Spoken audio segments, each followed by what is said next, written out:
আসসালামু আলাইকুম। আজকে আমরা সলভ করব ঢাকা বোর্ডে আসা খুব গুরুত্বপূর্ণ একটি এমসিকিউ। এমসিকিউতে বলা আছে 2, 10, 5, 1, 0, 7, 3, 4 উপাত্তগুলোর মানে সংখ্যাগুলোর মধ্যক কত। মধ্যক বের করতে বললে, কিছু সংখ্যা দিয়ে তার মধ্যক বের করতে বললে আমাদের প্রথম যেটি করতে হবে, সংখ্যাগুলোকে সাজাতে হবে। সংখ্যাগুলোকে ঊর্ধ্বক্রম বা অর্ধক্রমে সাজাতে হবে। ঊর্ধ্বক্রম মানে ছোট থেকে বড়, অধক্রম মানে বড় থেকে ছোট। আমরা ছোট থেকে বড় মানে ঊর্ধ্বক্রমে সাজাচ্ছি। 0, 1, 2, 3, 4, 5, 7, 10। এর পরবর্তীতে আমাদের দেখতে হবে উপাত্ত সংখ্যা জোড় না বিজোড়। এখানে উপাত্ত আছে 1, 2, 3, 4, 5, 6, 7, 8। যদি উপাত্ত জোড় হয় তাহলে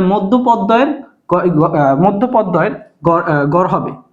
এখানে মধ্যপদ্বয় অর্থাৎ প্রথম তিনটি পদ শেষ তিনটি পদকে বাদ দিলে মাঝখানে যে দুটি পদ পাওয়া যাবে সেই পদ দুটির গড় করলে পাওয়া যাবে 3 + 4/2, 7/2 মানে 3.5। অর্থাৎ আমাদের সঠিক উত্তরটি হলো 3.5।